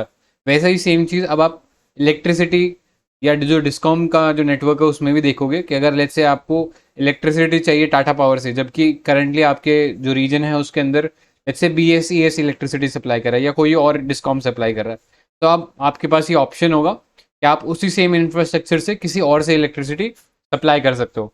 तो ये याद रखना, अपने जो नेटवर्क है उसके अलावा भी वो लोग किसी को इलेक्ट्रिसिटी सप्लाई कर सकते हैं। नेक्स्ट, SCRC जो स्टेट की इलेक्ट्रिसिटी रेगुलेटरी कमीशन है, वो स्पेसिफाई करेगा minimum tariff in case of multiple discoms. तो अगर एक एरिया के अंदर मल्टीपल डिस्कॉम इलेक्ट्रिसिटी सप्लाई कर रहे हैं तो वहाँ पे एक तो मिनिमम टैरिफ बताना पड़ेगा कि कितना मिनिमम चार्ज कर सकता है कोई इलेक्ट्रिसिटी के लिए, और कोई कितना मैक्सिमम सीलिंग हम लोग रख सकते हैं इलेक्ट्रिसिटी के लिए, राइट। तो मिनिमम इसलिए रखा है ताकि जैसे जियो के अंदर हुआ था कि फ्री में जियो का कनेक्शन बांट के और फिर मार्केट कैप्चर कर लिया, ऐसी चीज़ या ऐसी एंटी कॉम्पिटेटिव प्रैक्टिसेस ना हो, इसके लिए मिनिमम टैरिफ जो है ये अप्लाई किया गया था, राइट। तो याद रखना, SCRC में रेगुलेटरी अथॉरिटी रहेगा जो डिसाइड करेगा क्या मिनिमम और क्या मैक्सिमम टैरिफ होगा। नेक्स्ट, एक cross subsidy balancing fund setup किया जाएगा by the state government upon the grant of multiple licences for the same area, right. तो अगर किसी के पास इलेक्ट्रिसिटी जो है वो सरप्लस जा रही है तो वो डिस्ट्रीब्यूशन कंपनी जो है उसको क्रॉस सब्सिडी के थ्रू उसे डिपॉजिट कर देंगे उस फंड के अंदर, और ये फंड से जितने भी डेफिसिट हो रहे हैं क्रॉस सब्सिडी के अंदर, जिसमें बाकी जो डिस्कॉम्स को नुकसान हो रहा है उनको रिपे किया जाएगा, ठीक है। तो ये याद रखना, क्रॉस सब्सिडी बैलेंसिंग फंड बनेगा इस एक्ट के अंदर। आगे चलते हैं। Next is CERC will grant licences for the distribution of electricity in more than one state. तो लेट्स से कोई डिस्कॉम कंपनी है जो कि राजस्थान में काम कर रही थी, अब उसको लगता है कि वो नियर बाय जो रीजन है हरियाणा के अंदर वहाँ पे भी इलेक्ट्रिसिटी सप्लाई कर सकती है जो हाउस होल्ड्स हैं उनको, तो उसके लिए लाइसेंस कौन देगा? उसके लिए लाइसेंस जो है वो CERC देगा, ठीक है। तो ये चीज़ पता होना चाहिए। नेक्स्ट, जो भी इलेक्ट्रिसिटी शेड्यूल है या जो डिस्पैच है उसके लिए एडिक्वेट पेमेंट सिक्योरिटी अगर डिस्कॉम प्रोवाइड कराता है तभी उस डिस्कॉम को इलेक्ट्रिसिटी दी जाएगी। तो आपको पता है हमारा जो डिस्कॉम सेक्टर है ये बहुत ज़्यादा स्ट्रेस में है, स्पेशली द गवर्नमेंट सेक्टर, ठीक है। जो गवर्नमेंट कंपनीज है जो कि डिस्कॉम में काम कर रहे हैं उनके ऊपर बहुत ज़्यादा लेनदारी है और बहुत ज़्यादा स्ट्रेस के अंडर है, अनलाइक द प्राइवेट कंपनी जो कि अच्छा कर रहे हैं इस सेक्टर में। तो इसलिए जब ये डिस्कॉम्स पैसा नहीं चुका पाते तो आगे जो जनरेटिंग कंपनीज होती हैं उनके ऊपर भी बहुत ज़्यादा एरियर्स बन जाते हैं और फिर उनका भी जो वर्किंग है वो स्ट्रेस में आ जाती है। तो गवर्नमेंट ने इसको रिफॉर्म करने के लिए बहुत सारी स्कीमें लाए थे। आपको पता है उदय स्कीम एक लाई थे, राइट। जब हम लोगों ने देखा था कि स्टेट्स का जो GSDP है उसका जो फिजिकल डेफिसिट है उसको 3.5 से 5% करने में एक जो कंडीशन थी वो ये थी कि वो पावर सेक्टर रिफॉर्म करें। तो बहुत सारे गवर्नमेंट ने स्टेप्स लिए हैं लेकिन अभी तक हमारा जो पावर सेक्टर है वो उतना बेटर नहीं कर पाया, और इसलिए इस स्पेसिफिक प्रोविजन में ये चीज़ क्लियरली गवर्नमेंट ने बोल दिया कि अगर कोई डिस्कॉम पैसा नहीं दे पा रहा है, जितनी वो इलेक्ट्रिसिटी डिमांड कर रहा है उसके अगेंस्ट सिक्योरिटी डिपॉजिट नहीं दे पा रहा है, तो फिर उसको इलेक्ट्रिसिटी सप्लाई नहीं मिलेगा, राइट। तो आई होप ये कॉन्सेप्ट क्लियर हो गया होगा इसका। आगे चलते हैं। यहाँ पे इस एक्ट के थ्रू CERC और SCRC को ये पावर दी जाएगी कि वो एडजुडिकेट कर सकते हैं मैटर को। पहले उनके पास सिर्फ एग्जीक्यूटिव पावर या एग्जीक्यूटिव डिसीजन मेकिंग की पावर थी, लेकिन अब वो मैटर्स को एडजुडिकेट भी कर सकते हैं like a civil court, right. तो पेनल्टीज लगा सकते हैं, जो एविडेंस के लिए लोगों को बुला सकते हैं। तो ये सारी पावर जो सिविल कोर्ट के पास होती है वो अब ये CERC और SCRC के पास भी होंगी। तो ये एक बहुत इंपॉर्टेंट पॉइंट रहेगा इसमें। एंड लास्टली SCRC के पास पावर रहेगी कि वो स्पेसिफाई कर सकते हैं कि रिन्यूएबल परचेज ऑब्लिगेशन जो है डिस्कॉम्स के लिए कितना होगा। तो इसका जो लिमिट है वो सेट कर सकता है SCRC। तो ये था about the electricity amendment act. तो आगे चलते हैं। Next other developments in power sector देखते हैं। तो पहला है पावर ट्रेडिंग। तो अभी power system operation corporation has debarred discoms of 12 states from buying and selling electricity on the exchanges by invoking the electricity rule 2022। तो अभी हम लोगों ने जो पॉइंट बात किया था कि डिस्कॉम्स के बाद कई बार ना पैसा नहीं होता और वो फिर आगे जो जनरेटिंग कंपनीज हैं उनके ऊपर प्रेशर डाल देते हैं, उनसे उधार में वो सामान लेके, और फिर पैसा भी नहीं चुकाते हैं। तो इस चीज़ को रोकने के लिए पावर सिस्टम ऑपरेशन कॉर्पोरेशन ने कुछ कंपनीज को डिबार कर दिया डिस्कॉम्स को कि वो इलेक्ट्रिसिटी नहीं परचेज कर सकते, राइट। सो ये है पावर ट्रेडिंग का। आगे चलते हैं नेक्स्ट, प्राप्ति पोर्टल। तो अभी हम लोग ये जो प्रॉब्लम डिस्कस कर रहे थे डिस्कॉम्स के जो पैसा पे नहीं कर पा रहे, उसी को रिजॉल्व करने के लिए प्राप्ति पोर्टल बनाया गया था। तो इसका फुल फॉर्म है payment ratification analysis in power procurement for bringing transparency in invoicing of generators portal. तो बेसिकली मिनिस्ट्री ऑफ पावर ने इसको लॉन्च किया था 2018 के अंदर, और इसके अंदर जितना भी पेमेंट है from discoms to the gencos वो सारा मॉनिटर किया जाता है एक ट्रांसपेरेंट तरीके में। इससे हमें पता लगेगा किस डिस्कॉम ने अपना जो इन्वॉइसेस हैं उसको सेटल किया है कि नहीं किया। सो ये सारी डिटेल जो है इस प्राप्ति पोर्टल से हमें पता लग जाएंगी, राइट। आगे चलते हैं, नेक्स्ट है market based economic dispatch mechanism. तो मिनिस्ट्री ऑफ पावर जो है ये प्रपोज कर रही है towards a centralise power model through this market based economic dispatch. तो इस मैकेनिज्म के अंदर जो इलेक्ट्रिसिटी मार्केट ऑपरेटर्स हैं उनके लिए जो पूरा इलेक्ट्रिसिटी का जो कंजम्पशन है वो एक सेंट्रल मार्केट ऑपरेटर डिसाइड करेगा, राइट। तो जो बात हम लोग कर रहे थे वन नेशन वन ग्रिड, तो उसी को इम्प्लीमेंट करने के लिए ये जो market based economic dispatch mechanism है ये वर्क करेगा। याद रखना पावर सेक्टर से रिलेटेड है, और इसमें जो मोटो है वो है one nation one grid one frequency and one price, ठीक है, कि पूरे अक्रॉस द इंडिया इलेक्ट्रिसिटी का जो प्राइस है वो यूनिफॉर्म रहे। तो आप लोगों ने देखा ही होगा दिल्ली के अंदर अगर हम बात करें तो electricity is much cheaper as compare to Mumbai और एज़ कम्पेयर टू राजस्थान। वहाँ पे जो रेट है इलेक्ट्रिसिटी का वो बहुत ज़्यादा है, बट दिल्ली में कम है। तो ये जो डिस्पैरिटी है इलेक्ट्रिसिटी के प्राइसेस के बीच में, इस चीज़ को रिफॉर्म करने की ज़रूरत है। और अगर ये one nation one grid one frequency one price बन जाएगा तो डेफिनेटली ये इशू जो है वो रिजॉल्व हो जाएगा। आगे चलते हैं, next is world energy outlook 2022। तो इस रिपोर्ट को निकालता है इंटरनेशनल एनर्जी एजेंसी। ये हम लोगों ने एनवायरनमेंट में भी डिस्कस करा हुआ है, सो यहाँ आई डोंट थिंक ज़्यादा डिस्कस करने की ज़रूरत है। तो याद रख लेना बस इस रिपोर्ट को, इंटरनेशनल एनर्जी एजेंसी जो है वो निकालती है और इंडिया जो है इसका एसोसिएट मेंबर है, राइट। आगे चलते हैं, तो next is national open access registry. तो ये एक सेंट्रलाइज ऑनलाइन प्लेटफॉर्म रहेगा जहाँ पे जो भी शॉर्ट टर्म ओपन एक्सेस है जो कि इंटर स्टेट ट्रांसमिशन सिस्टम में ज़रूरत पड़ता है उसको मॉनिटर किया जाएगा। और इसे मैनेज कौन कर रहा है, तो इसे जो नेशनल लोड डिस्पैच सेंटर है वो इस ओपन एक्सेस रजिस्ट्री जो है इसको मैनेज करेगा, राइट। तो याद रखना स्टेट्स की जो आपस में जो ट्रांसमिशन रहेगा उसको मैनेज करने का काम ये नेशनल ओपन रजिस्ट्री करेगा। नेक्स्ट चलते हैं, Hindustan power exchange begins the operation of HPX। तो HPX इंडिया का थर्ड पावर एक्सचेंज है after Indian energy exchange and power exchange of India limited, जो कि ऑलरेडी वर्क कर रहे थे। अब ये तीसरा एनर्जी एक्सचेंज जो है हमारे पास आ गया है, हिंदुस्तान पावर एक्सचेंज। और इसको प्रमोट कौन कर रहा है या इसका जो प्रमोटर है वो कौन कौन है, तो power trading corporation of India, Bombay stock exchange और ICICI बैंक मिलके ये जो पावर एक्सचेंज है इसको रन कर रहा है। और यहाँ पे जितने भी पावर से रिलेटेड जो भी ट्रेडिंग है वो होती है। सो याद रखना HPX थर्ड हमारा एनर्जी एक्सचेंज से रिलेटेड जो है वो एक्सचेंज खोला है, ठीक है। आगे चलते हैं, तो नेक्स्ट सेक्टर है हमारे पास कोल ऑयल गैस। तो इसमें पहला जो है कोल सेक्टर के बारे में, तो ये पता होना चाहिए इंडिया जो है फिफ्थ लार्जेस्ट कोल रिजर्व है। So we are talking about coal reserve, we are not talking about production, ठीक है। प्रोडक्शन में अभी आई थिंक हम लोग नियरली इसी प्लेस पे हैं। तो ये चीज़ याद रखना फिफ्थ लार्जेस्ट है, लेकिन हम लोगों ने इशू डिस्कस किया था कि हमारा जो कोल है वो पुअर क्वालिटी का है। जो हाई ग्रेड कोल होता है वो एंथ्रेसाइट होता है, उसके बाद बिट्यूमिनस, फिर लिग्नाइट और फिर पीट। तो हमारी कंट्री के अंदर जो बिट्यूमिनस कैटेगरी है और जो लिग्नाइट कैटेगरी है वो थोड़ी सी ज़्यादा है, ठीक है। तो कोल अगर हम बात करें जो coal based thermal power plants हैं वो 50% एनर्जी मिक्स के अंदर कंट्रीब्यूट कर रहे हैं। और इंडिया जो है सेकेंड लार्जेस्ट इंपोर्टर है कोल का, और हमारा जो कोल है वो ज़्यादातर इंडोनेशिया, ऑस्ट्रेलिया और साउथ अफ्रीका से कोल इंपोर्ट होके आता है, राइट। तो ये पता होना चाहिए। इंडिया के अंदर अगर आपको लोकेशन देखना है तो आप देख सकते हो, हमारे पास एंथ्रासाइट जो कोल का रिजर्व है ये जम्मू कश्मीर में हमें मिला है। अभी रिसेंटली आपको पता है लिथियम का रिजर्व भी जम्मू कश्मीर में मिला था, और अभी बहुत ही रिसेंटली 1-2 दिन पहले ही न्यूज़पेपर में लिथियम का जो रिजर्व है वो राजस्थान में भी मिला है, ठीक है। नेक्स्ट बाकी आपको पता है झारखंड और जो मध्य प्रदेश का जो सिंगरौली रीजन है, तेलंगाना और आंध्रा का जो रीजन है, यहाँ पे भी हमारे पास अच्छा खासा कोल रिजर्व है, राइट। आगे चलते हैं, तो क्लासिफिकेशन ऑफ कोल हम लोगों ने देख लिया, ये चीज़ डिस्कस करने की ज़रूरत नहीं है। फिर रीसेंट डेवलपमेंट देखते हैं कोल में। तो पहला एक बहुत ही इंपॉर्टेंट रिफॉर्म किया गया, तो आपको पता है MMDR जो एक्ट था, minerals and mining development and regulation act के अंदर अमेंडमेंट किया गया था, और इसी पीटी में हम लोगों ने वो डिस्कस भी किया था। तो उसके थ्रू बहुत सारे जो कोल से रिलेटेड जो रूल्स हैं उनको गवर्नमेंट ने रिलैक्स किया है।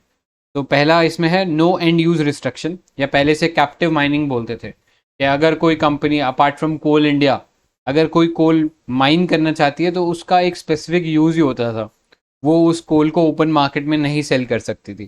तो गवर्नमेंट ने एक कैप्टिव माइनिंग का जो प्रोविजन है ये हटा दिया है। अब कोई भी कंपनी जो माइन करती है कोल को, वो अब उसे ओपन मार्केट में बेच सकती है या खुद के कंजम्पशन के लिए भी यूज़ कर सकती है, राइट। नेक्स्ट है फ्री ट्रेड ऑफ कोल। अब कोल को एक्सपोर्ट भी किया जा सकता है, उसको सेल भी किया जा सकता है विदाउट एनी रिस्ट्रिक्शन। नेक्स्ट बहुत सारे रिबेट दे रहे हैं government for coal gasification and liquefaction.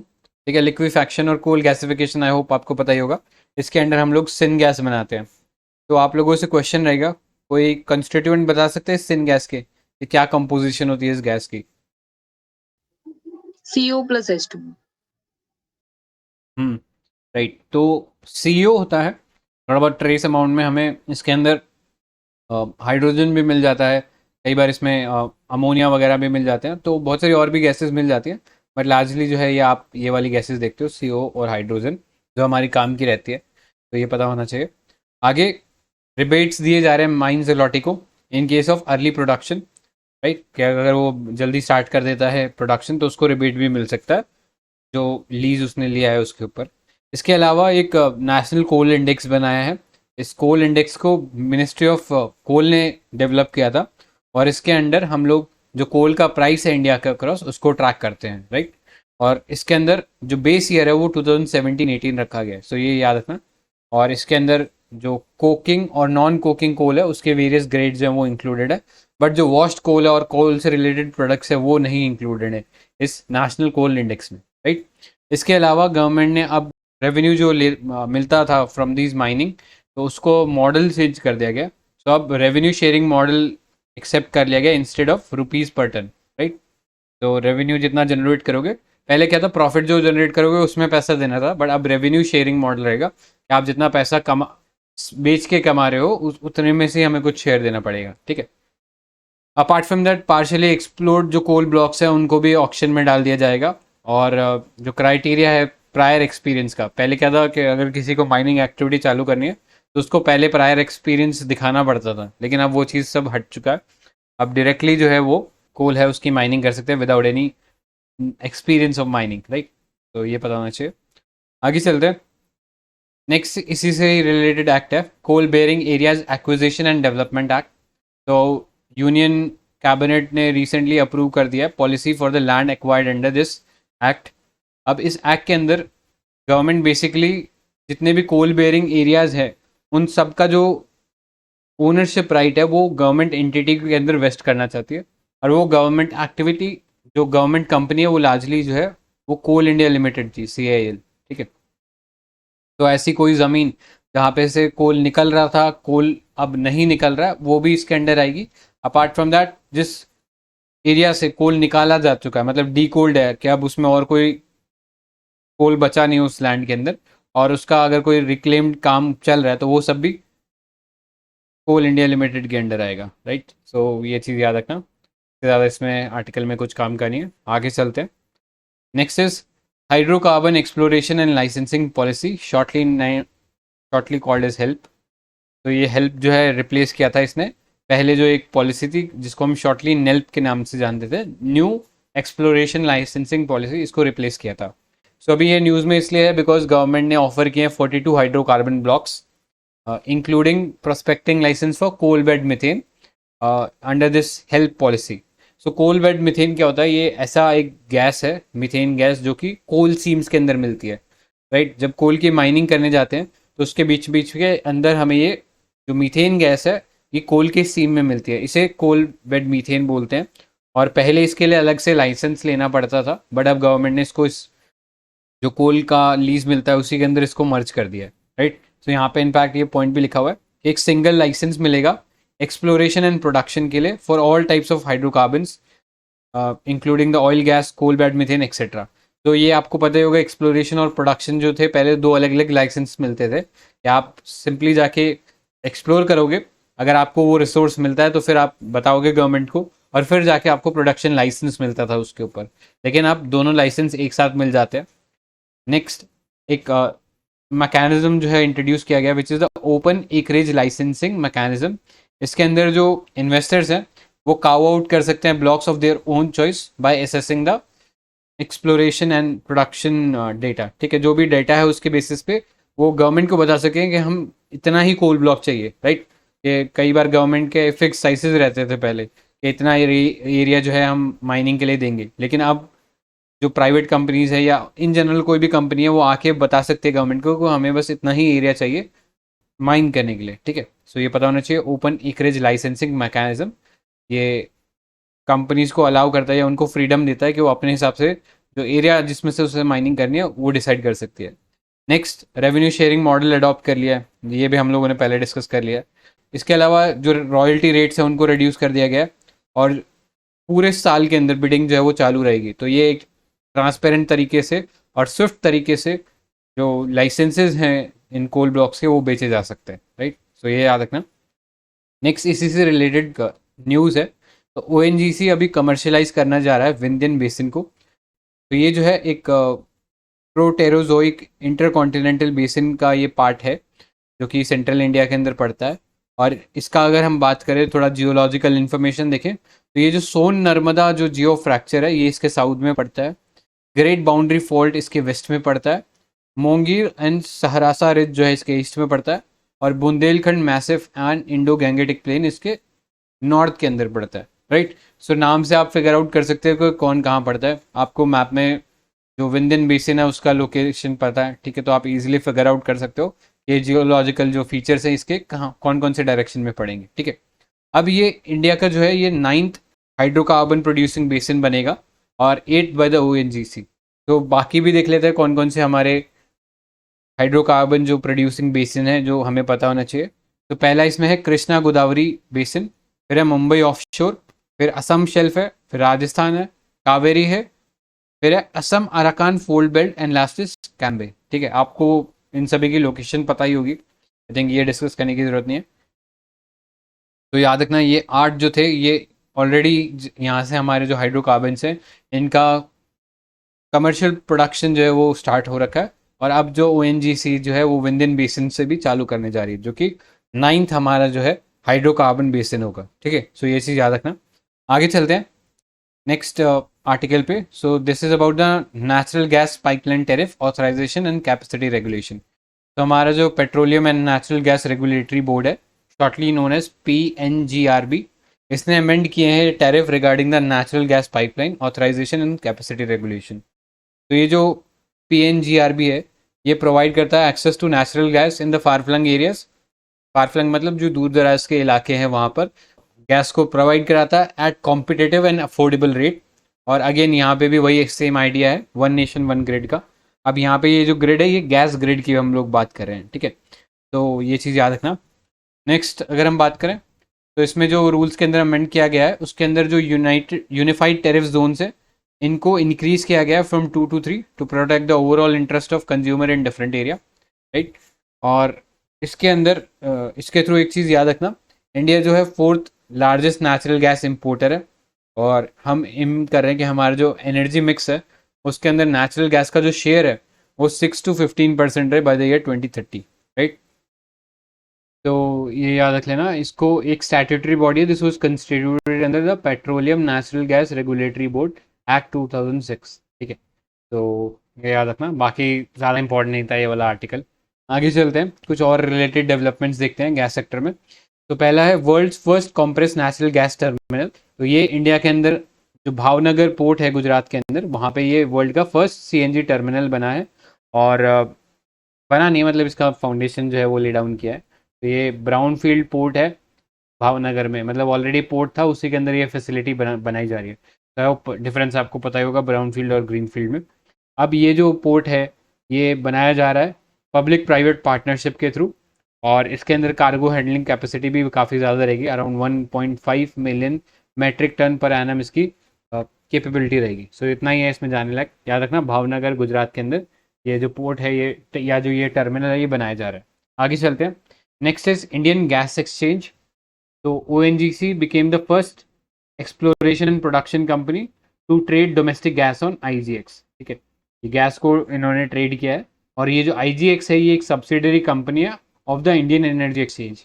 अभी थोड़ी देर पहले भी हम लोगों ने इंडियन एनर्जी एक्सचेंज के बारे में पढ़ा था, तो ये चीज़ याद रखना। तो यहाँ पे बेसिकली गैस से रिलेटेड जो भी फॉरवर्ड मार्केट होता है या स्पॉट मार्केट, तो फॉरवर्ड आपको पता ही है कि लॉन्ग टर्म में हम कोई कॉन्ट्रैक्ट कर लेते हैं और फिर उस गिवन डेट के ऊपर या तो हम उसे खरीद सकते हैं या फिर हम जिसे हम बोलते हैं ना पुट या कॉल ऑप्शन होता है, तो वो अवेलेबल होता है। ठीक है, किसी भी फॉरवर्ड जो भी एग्रीमेंट के अंदर कोई बंदा आया उसके पास ये ऑप्शन रहता है। ठीक है, तो यहाँ पे एक चीज़ और याद रखना इसे इंडियन गैस एक्सचेंज से रिलेटेड, तो ये जो ट्रेडिंग है इज़ अलाउड अक्रॉस 3 हब्स।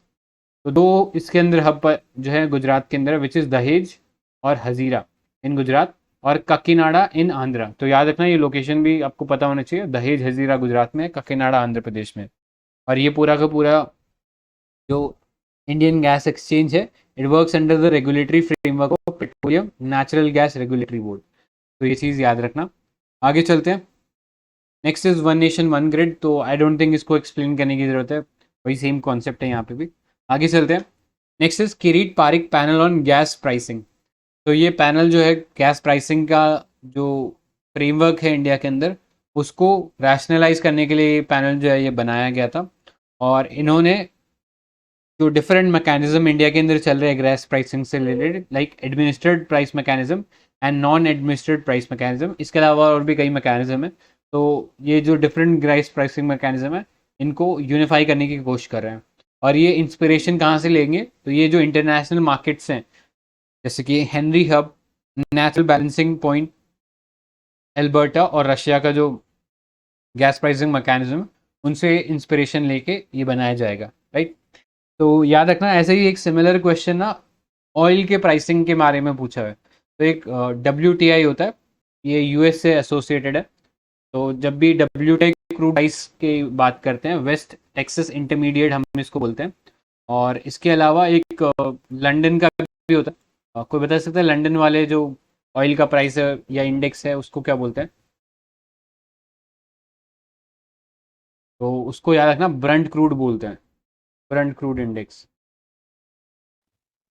हाँ, बस ये कह रही हूँ सबसे बेस्ट है टेक्सास वाला, उसके बाद आएगा ब्रेंट एंड उसके बाद आएगा ये जो ओपेक वाले यूज करते हैं ना, बोलिए। मतलब 3 ग्रेड के हैं ना। मैं बस बता देती हूँ, west Texas is called sweeter, मतलब सबसे स्वीटेस्ट, एंड उसके बाद लाइट एंड स्वीट ब्रेंट है, and sour is the one OPEC countries export. ये हेवियर है ओपेक कंट्रीज वाला। बस इतना ही। ठीक है, आगे चलते हैं फिर। हाँ, तो गैस प्राइसिंग से रिलेटेड ये जो इंडेक्सेस हैं ये हेनरी अब ये भी याद रख लेना, मे बी इस बार ये पूछ ले। ठीक है, फिर आगे चलते हैं डेवलपमेंट इन ऑयल सेक्टर। तो इसमें है एक्सक्लूसिव इकोनॉमिक जोन EEZ। तो अभी जो डिपार्टमेंट एंड स्पेस एजेंसी है उन्होंने रिलीज कर दिया 99% of the exclusive economic zone from the prohibited area, यानी अब यहाँ पे ऑयल एक्सप्लोरेशन और प्रोडक्शन जो है अलाउड रहेगा। तो आपको पता है ये जो EEZ के अंदर जो एक्सप्लोरेशन का जो परमिशन है वो हमें एक इंटरनेशनल बॉडी से मिलता है which is the UNCLOS, UNCLOS हम इसको बोलते हैं।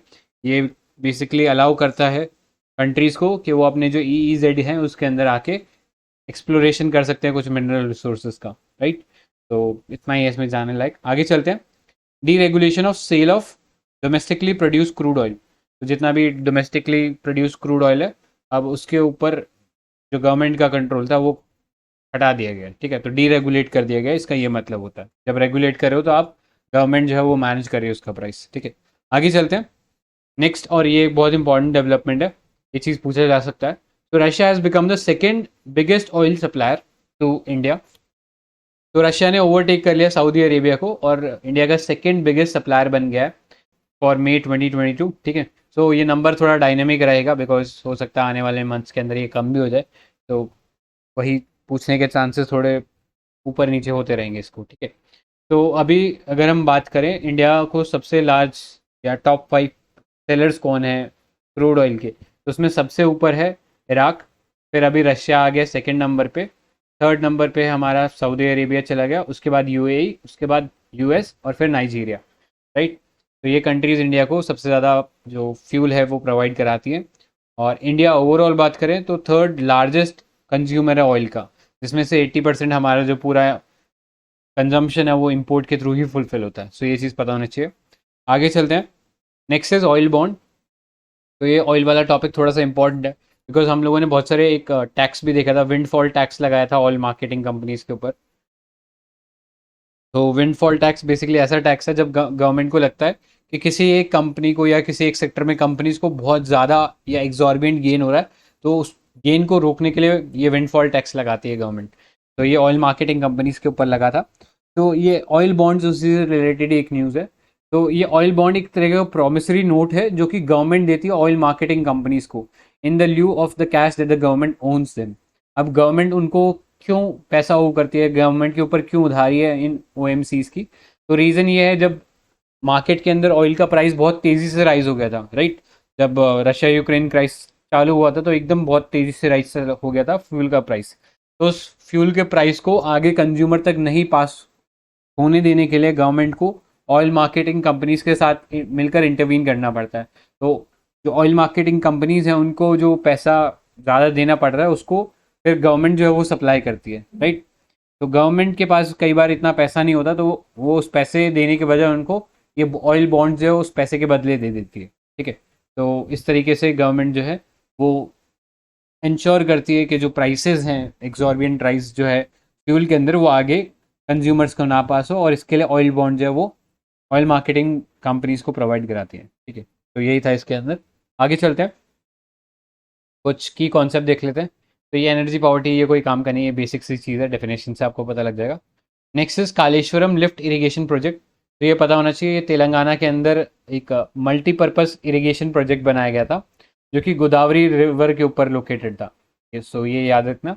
तो इसको मिनिस्ट्री ऑफ जल शक्ति ने ये क्लैरिफाई किया है कि जो कालेश्वरम लिफ्ट इरिगेशन प्रोजेक्ट था ये नेशनल प्रोजेक्ट की कैटेगरी में नहीं आता है, राइट। तो अगर कोई प्रोजेक्ट नेशनल प्रोजेक्ट की स्कीम के अंडर आता है तो वहाँ पे जो पैसा है ऑलमोस्ट 90% जो मनी है वहाँ पे सेंट्रल गवर्नमेंट के थ्रू ग्रांट के फॉर्म में आता है, राइट। तो अगर किसी पे से ये स्टेटस हट गया तो उसको ये जो ग्रांट था गवर्नमेंट का अब वो नहीं मिलेगा, ठीक है। तो ये पता होना चाहिए। आगे चलते हैं, हाँ बोलिए। इससे पहले एक चीज बता देती हूँ, ये कालेश्वरम को नेशनल प्रोजेक्ट स्टेटस नहीं मिला ना, लेकिन एक और प्रोजेक्ट है पोलवरम, उसको नेशनल प्रोजेक्ट स्टेटस मिला है। ये आंध्र तेलंगाना बॉर्डर में है सर, और Kaleshwaram is completely in Telangana. ये लिफ्ट इरिगेशन सबसे बड़ा लिफ्ट इरिगेशन प्रोजेक्ट जो है ना वर्ल्ड का, दिस इज कालेश्वरम, जो तेलंगाना खुद से कर रही है। बट ये Polavaram this is on the national project, border of Andhra and, हाँ नेशनल प्रोजेक्ट है, आंध्र तेलंगाना बॉर्डर पे है, ठीक है सर। आगे चलते हैं। तो next is PESO, petroleum energy explosive safety organisation. तो गवर्नमेंट ने एग्जेम्प्ट कर दिया है इसरो को for getting notes for some solid propellant that they are using for their space rocket. तो पेसो जो है ये बेसिकली मिनिस्ट्री ऑफ कॉमर्स के अंडर आती है। तो ये थोड़ा सा यूनिक चीज़ है, ऑल्दो इसके नाम में पेट्रोलियम आता है तो कई बार अपने को लग सकते हैं पेट्रोलियम मिनिस्ट्री के अंडर होगा, but not, this is not under that ministry, this is under ministry of commerce. तो ये चीज़ याद रखना। और जो एक्सप्लोसिव एक्ट और जो पेट्रोलियम एक्ट से रिलेटेड जो भी फ्रेमवर्क है उसको लागू करने का काम जो है ये पैसो करती है। और ये जो पैसो है, इस पहले जो इसरो है उसको जितने भी रॉकेट बनाने पड़ते थे उसमें जो भी फ्यूल का यूसेज था या जो फ्यूल रिक्वायरमेंट था उसके लिए पैसों से परमिशन लेना पड़ता था या लाइसेंस लेना पड़ता था। बट अब गवर्नमेंट ने उसे एग्जेम्प्ट कर दिया और अब इसरो बिना किसी रोक टोक के ये जो या जो भी फ्यूल है वो यूज़ कर सकता है अपने रॉकेट में, ठीक है। तो इतना ही इसमें जानने लायक। आगे चलते हैं, BM-SEAL-11 प्रोजेक्ट। तो ये cabinet committee on economic affairs ने अप्रूव कर दिया additional investment by the Bharat petro resources limited, जो कि एक subsidiary company of the BPCL। तो BPCL आप जानते हो इंडिया की एक बहुत ही फेमस ऑयल मार्केटिंग कंपनी है। और ये कंपनी जो थी इसकी जो subsidy company Bharat petro resources limited, ये बेसिकली एक प्रोजेक्ट के अंदर इन्वेस्टमेंट कर रही है जिसका नाम है BMCL11। तो याद रखना ये प्रोजेक्ट जो है ब्राज़ील में रन हो रहा है ये प्रोजेक्ट, और इंडिया की तरफ से जो भारत पेट्रो रिसोर्सेज लिमिटेड है वो इसके अंदर वर्क कर रही है। ठीक है, आगे चलते हैं। पेट्रोलियम कोक और पेटकोक, तो ये अभी न्यूज़ में इसलिए है बिकॉज इंडिया ने पहला एक कार्गो कंसाइनमेंट रिसीव किया वेनेजुएला से इन द बिगनिंग ऑफ 2022। तो ये जो पेट्रोलियम कोक है ये कार्बोनेशियस प्रोडक्ट है जो कि ऑयल रिफाइनिंग प्रोसेस के दौरान निकलता है। इसकी बहुत हाई कैलोरीफिक वैल्यू है देन द कोल, बट ये बहुत ज़्यादा पोल्यूटेंट है, मतलब इसमें सल्फर डाइऑक्साइड वगैरह भी निकलता है बहुत ज़्यादा। इनफैक्ट वेनेजुएला का आपको पता ही होगा, वेनेजुएला का जो है बहुत इशू चल रहा था यूएस के साथ, राइट। ये वेनेजुएला थोड़ा सा कम्युनिस्ट टाइप का कंट्री था और कॉन्फ्लिक्ट में शुरू से था ये विद द यूएसए, क्योंकि उसका अपना कैपिटलिज्म का मॉडल चल रहा था। तो इस कंट्री का जो था बेड़ा गर्क हो गया था बिकॉज ये लोग सारा जो डिपेंडेंस था पेट्रोल पे बना के रखे थे। इनके पास पेट्रोल के रिजर्व बहुत ज़्यादा थे, लेकिन फिर यूएस के साथ कन्फ्लिक्ट में आए तो यूएस ने बहुत ज़्यादा इसका जो प्राइस है ये डिक्रीज़ कर दिया था पेट्रोल का, तो इनका जो नेशनल इनकम है वो सिग्निफिकेंटली रिड्यूस हो गया। दूसरा एक कारण क्या था वेनेजुएला के जो पेट्रोल का फॉल हुआ, उसका रीज़न ये था इनका जो ऑयल है ये बहुत ख़राब है, इसमें जो सल्फर कंटेंट है बहुत ज़्यादा हाई है। ठीक है, तो इनफैक्ट इस न्यूज़ से भी ये चीज़ कोरोबोरेट हो रही है, ये जो वेनेजुएला से ये जो पेट्रोलियम कोक आया है इसमें सल्फर कंटेंट हमें ज़्यादा देखने को मिल रहा है जो कि एक पॉल्यूटेंट है। अब ये जो पेट्रोलियम कोक है, ये जो पेट कोक है, ये इस्तेमाल कहाँ होता है तो ये पता होना चाहिए। ये सीमेंट, लाइम किलन्स, जो गैसिफिकेशन यूनिट्स हैं, इंडस्ट्रियल बॉयलर्स है, इसमें इसको इस्तेमाल कर सकते हैं। तो याद रखना जो दिल्ली एनसीआर का जो रीजन है इसके अंदर सुप्रीम कोर्ट ने पेट्रोलियम कोक का इस्तेमाल बैन कर रखा है बिकॉज ये बहुत ज़्यादा पॉल्यूटेंट है। आगे चलते हैं, नेक्स्ट मिसलेनियस देखते हैं। तो इसमें पहला टॉपिक है Nobel Prize for economics for the year 2022। तो ये अवार्ड जो है ये Royal Swedish Academy of Sciences जो है ये अवार्ड करती है the Sveriges Riksbank prize in economics sciences for research on bank and financial crisis. ठीक है, अब ये अवार्ड जो था ये बैंक जो क्राइसिस है, ये जो फाइनेंशियल क्राइसिस है, इसके रिसर्च पे 3 यूएस बेस्ड इकोनॉमिस्ट को दिया गया था। नाम पता होना चाहिए, Ben S Bernanke, Douglas W Diamond और फिलिप डी डाइविग। इन लोगों को ये जो है अवार्ड दिया गया था। इनके वर्क ने हमें हेल्प किया कि जो बैंक्स होते हैं उनका क्या रोल होता है इकोनॉमी में और कैसे वो एक नॉर्मल से रिसेशन को डिप्रेशन में बदल सकते हैं, राइट। तो इसके बारे में बात की थी इनके रिसर्च के अंडर। बट आगे जाने से पहले एक टर्म हम देख लेते हैं, बैंक रन। तो बैंक रन आपको पता ही है, it is a condition where depositors are worried about the bank survival and therefore they rush to the bank to withdraw their saving। तो इसी सिचुएशन में बहुत सारे जो कंज्यूमर्स होते हैं, it can be based on only a rumour, कई बार rumours के बेसिस पे भी कोई बैंक जो है वो बैंक रन एक्सपीरियंस कर सकता है। तो क्या होता है, लोगों को लगता है कि ये बैंक जो है फेल होने वाला है, तो वो भाग कर जाते हैं, अपना पैसा निकालने की कोशिश करते हैं और बैंक के ऊपर बहुत ज़्यादा फिर देनदारी जो है वो बढ़ जाती है। ठीक है, और बैंक के पास इतना पैसा नहीं होता, तो उस सिचुएशन को हम बैंक रन बोलते हैं। ठीक है, and this bank run can lead to bankruptcy. और फिर अगर एक बैंक फेल होता है तो इससे पूरा जो इकोनॉमी है उसके अंदर डिप्रेशन आ सकता है, राइट। तो ये बर्कमैन जो है इन्होंने एनालाइज किया था ग्रेट डिप्रेशन ऑफ 1930, ठीक है, जो यूएस में आया था और उस यूएस के बाद पूरे अक्रॉस द वर्ल्ड जो था फैल गया था। तो इन्होंने एनालाइज किया कि कैसे एक बैंक का जो फेलियर है, जो कि एक शायद ऑर्डिनरी रिसेशन ही होता, जो डिप्रेशन में बदल देता उसे, और वहाँ पे सिचुएशन तब तक नहीं सुधरती जब तक गवर्नमेंट जो है बहुत ज़्यादा एक्स्ट्रा ऑर्डिनरी स्टेप ना ले और बहुत ज़्यादा पैसा जो है इन्फ्यूज़ नहीं करती for preventing additional bank panic. In fact आपने पीएमसी का जो क्राइसिस था Punjab and Maharashtra cooperative bank के केस में भी देखा था कि वो फेल हो गया, तो उसकी वजह से बाकी बैंक्स के ऊपर भी इशू क्रिएट हो गया था। या जैसे जो हमारा IL&FS जो है वो क्रैश हो गया था, तो उसके बाद बहुत सारे और बैंक्स के ऊपर वो पैनिक था वो बढ़ गया था, या लिक्विडिटी क्रंच था वो बढ़ गया था। ठीक है, तो ये चीज़ पता होनी चाहिए। तो यहाँ पे इन्होंने कुछ स्टेप्स एनालाइज किए थे और कुछ जो इनपुट्स हैं वो दिए थे, उसके बेसिस के ऊपर आगे हम लोगों ने देखा कि जो बेसिल रिफॉर्म्स है वो भी उन्हीं से कहीं ना कहीं इंस्पिरेशन ड्रॉ करते हैं। ठीक है, तो ये चीज़ याद रखना, इंडिया के अंदर हमारे पास deposit insurance credit guarantee corporation है, जो जितने भी हमारे पब्लिक का जो पैसा है बैंक्स के अंदर उसको इंश्योरेंस प्रोवाइड करता है। तो याद रखना इसके अंदर 5 लाख का इंश्योरेंस जो है वो मिलता है। यानी अगर आपका कोई इन्वेस्टमेंट है, लेट्स से 10 लाख रुपीज़ का आपका इन्वेस्टमेंट या सेविंग है बैंक के अंदर पड़ा है, तो 5 लाख के ऊपर आपको गारंटेड जो है वो मिलेगा अगर बैंक फेल हो जाता है तो। ठीक है, तो ये पता होना चाहिए। नेक्स्ट, इन्होंने कुछ रिकमेंडेशंस दिए थे, थ्योरेटिकल मॉडल्स एक्सप्लेन बनाए थे, जिसके बेसिस पे इन्होंने प्रिडिक्ट किया था कि कैसे एक बैंक जो है इन सब इश्यूज से बच सकता है। ठीक है, तो यहाँ पे इन लोगों ने 2-3 चीज़ों पे डिस्कस किया था कि कैसे सेविंग है जो लोगों की बैंक के अंदर रहती है और जो ऐसे लोग हैं जिन्हें लोन की ज़रूरत होती है, उनके बीच में एक फंडामेंटल कन्फ्लिक्ट रहता है, राइट। तो जो सेवर है वो चाहता है कि उसका पैसा जो है वो बैंक के पास सेविंग में पड़ा रहे। एट द सेम टाइम जब भी उसे एक्सेस हो, उस पैसे की ज़रूरत पड़े इमरजेंसी में, तो वो पैसा एक्सेस भी कर पाए। लेकिन दूसरे एंड पे जो बोरोवर है वो चाहता है कि उसे लॉन्ग टर्म पे पैसा मिले और वो धीरे धीरे करके उसे चुकाए। ठीक है, और फटाफट उस पर इंटरेस्ट रेट वगैरह नहीं बढ़ना चाहिए या फटाफट कोई डिमांड ऐसी आनी नहीं चाहिए। तो ये फंडामेंटल कन्फ्लिक्ट रहता है दोनों के बीच में। तो इस चीज़ को रिजॉल्व करने के लिए उन लोगों ने कुछ सजेशन दिए थे। ठीक है, तो इतना ही है इसके अंदर जानने लायक, और वो सजेशन जो आप बेसल के नॉर्म्स के फॉर्म में देख सकते हो। ठीक है, आगे चलते हैं। Next is standard national action plan. तो अभी एक ड्राफ्ट तैयार किया है ये स्टैंडर्ड नेशनल एक्शन प्लान का by the bureau of Indian standard, BIS ने ये प्लान जो है प्रिपेयर किया है। इसके थ्रू वो मैंडेट करेगा as the national standard body and deliver standards according to the market needs, ताकि जो भी नया प्रोडक्ट आता है उसके अकॉर्डिंग हमारे पास ऑलरेडी स्टैंडर्ड हो। फॉर एग्जांपल जो साइबर सिक्योरिटी के इशू क्रिएट हो रहे हैं या मेटावर्स जैसी चीज़ें आ रही है, इन सब से रिलेटेड एक स्टैंडर्ड हमारे पास होना चाहिए। तो ये जो BIS का पूरा जो फंक्शनिंग है इसको डायनामिक बनाने के लिए BIS ने ये स्टैंडर्ड नेशनल एक्शन प्लान जो है वो इंट्रोड्यूस किया है। तो यहाँ पे हम देख लेते हैं डिफरेंट सर्टिफिकेशन मार्क्स क्या हैं इंडिया के अंदर। तो सबसे पहले आप यहाँ पे देखते हो ISI, तो ये BIS सर्टिफाई करती है for the industrial products, right.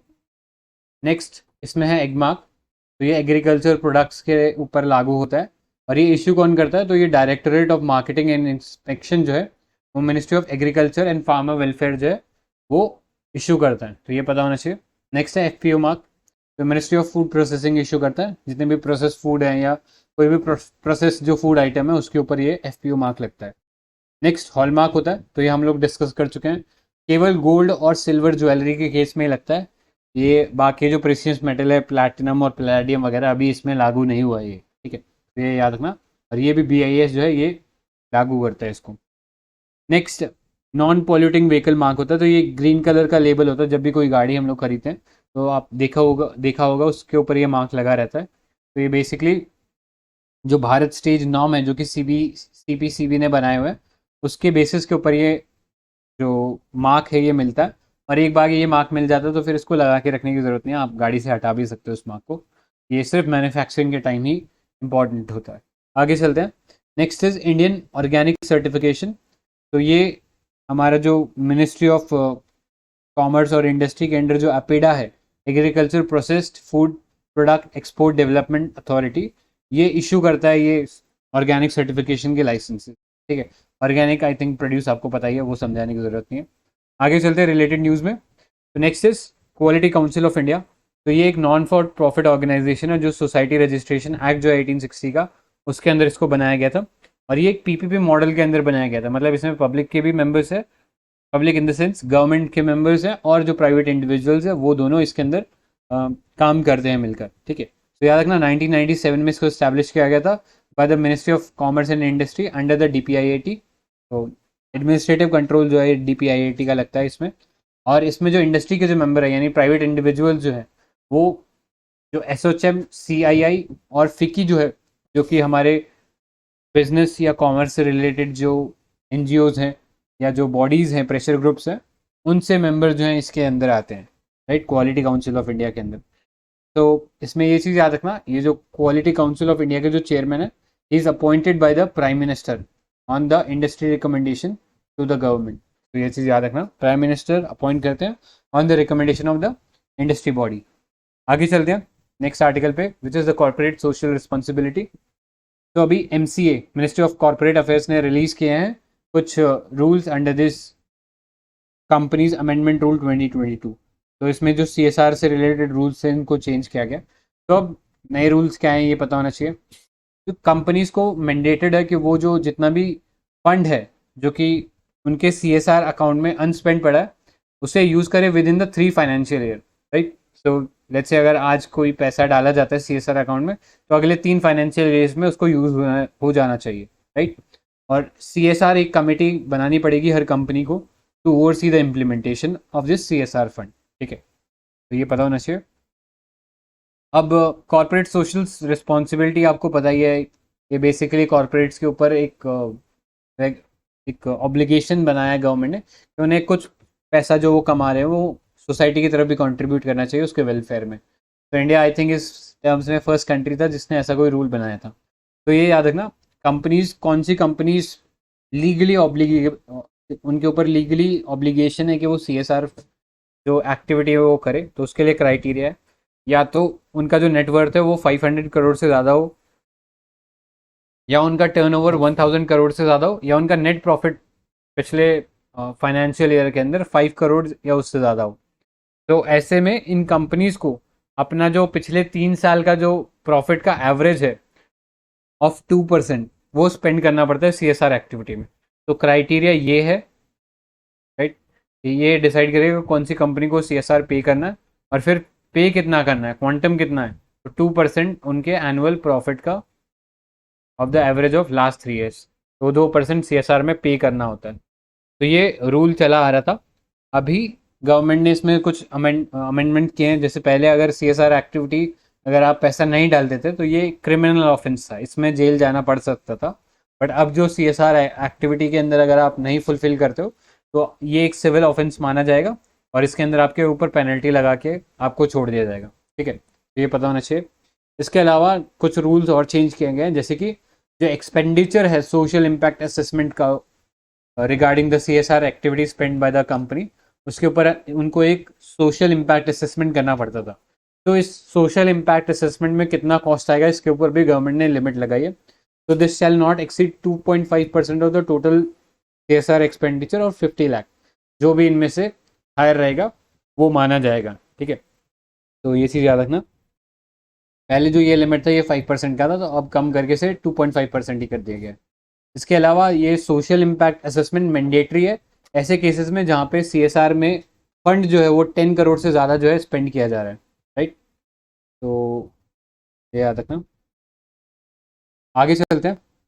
हाँ, इसमें एक और प्रोविजन देख लेना। अगर सिंपली CSR एक्टिविटी के अंदर कोई एक ऐसा प्रोजेक्ट है जहाँ पे आउटले जो है 1 करोड़ है, मतलब सिंगल प्रोजेक्ट का, not the entire CSR budget, but single project का अगर आउटले 1 करोड़ से ज़्यादा है तो वहाँ पे भी ये सोशल इम्पैक्ट असेसमेंट करना पड़ेगा, राइट। इसके अलावा कंपनीज को डिस्क्लोज करना पड़ेगा composition of the CSR committee, और ये सब डाटा जो है वो अपनी कंपनी के वेबसाइट पर उनको डालना होगा। इसके अलावा ये जो CSR का जितना भी डाटा होता है ये MCA के अंदर एक पोर्टल है, उसके अंदर कंपनीज को देना पड़ता है। तो ये चीज़ याद रखना। और लेट्स से अगर कोई कंपनी ये CSR का जो फंड है उसको कुछ गवर्नमेंट फंड्स के अंदर डाल सकती है, लाइक स्वच्छ भारत कोष, clean Ganga fund, prime ministers national relief fund, फिर PM केयर फंड। तो इन फंड के अंदर वो CSR एक्टिविटी का पैसा डाल सकते हैं और वो जो CSR एक्टिविटीज़ है उनके अंडर ही से कंसीडर किया जाएगा, राइट। आगे चलते हैं रिलेटेड न्यूज़ में। तो हमारे पास है एनवायरमेंट, सोशल एंड गवर्नेंस। तो ये सेबी ने कॉन्स्टिट्यूट किया एक advisory panel for enhancement into the business responsibility and sustainability report, BRSR। तो ये रिपोर्ट हम लोगों ने एनवायरमेंट में भी देखी थी। तो अभी तक कंपनीज के ऊपर CSR एक्टिविटीज़ का ही ऑब्लिगेशन था, बट अब सेबी जो है ये बेसिकली कंपनीज के ऊपर, जो लिस्टेड कंपनीज है उनके ऊपर ये भी ऑब्लिगेशन लगा रहा है। तो उनको बताना पड़ेगा कि उनका जो बिजनेस है वो एनवायरमेंटली कितना रिस्पॉन्सिबल है, कितना सस्टेनेबल है। तो ये भी रिपोर्ट एक पब्लिक डिस्क्लोजर रिपोर्ट की तरह उन्हें निकालनी पड़ेगी। इससे इन्वेस्टर को पता लगेगा कौन सी कंपनी जो है एनवायरमेंट फ्रेंडली है और उसके बेसिस पे वो उसमें इन्वेस्ट कर सकता है, ठीक है। तो ये पता होना चाहिए। और ये लगेगा किस पे, ये business responsibility and sustainability report. ये जो टॉप 1000 लिस्टेड कंपनीज हैं मार्केट के अंदर according to the market capitalisation, इसके हिसाब से इनके ऊपर लागू होगा फ्रॉम द फाइनेंशियल ईयर 22-23। तो ये चीज़ याद रखना, सेबी ने ये नॉर्म्स जो है ये इशू किए थे। आगे चलते हैं। Next is national financial regulatory authority. तो ये जो अथॉरिटी है, this was constituted in 2018 by the government under the companies act 2013, ठीक है। और इसके अंदर जो कॉर्पोरेट फाइनेंसिंग रिपोर्टिंग था, इस चीज़ को इम्प्रूव करने के लिए ये बनाया गया था। तो ये बेसिकली जो स्टैंडर्ड है, जिस स्टैंडर्ड के अकॉर्डिंग कंपनीज जो है अपना डाटा जो है वो मिनिस्ट्री ऑफ कॉर्पोरेट अफेयर्स के पोर्टल पे या अपने जो बिजनेस डिस्क्लोजर रिपोर्ट है उसके अंदर किस स्टैंडर्ड में वो डाटा को प्रेजेंट करेगा, वो सारा डाटा जो है या स्टैंडर्ड जो है वो नेशनल रेगुलेटरी रिपोर्टरी अथॉरिटी जो है वो ले डाउन करता है। तो इतना ही याद रखना, जितनी भी लिस्टेड कंपनीज हैं और जो लार्ज अनलिस्टेड कंपनी है उन सबको इसके जो रेगुलेटरी फ्रेमवर्क है उसके हिसाब से अकाउंटिंग स्टैंडर्ड या प्रिंसिपल्स को अपनाना पड़ेगा और अपना रिपोर्ट अकॉर्डिंगली निकालना पड़ेगा। तो this is all for the PD 365 of economy. अभी तक जो पढ़ा उसमें किसी को कुछ ऐड करना तो कर दो।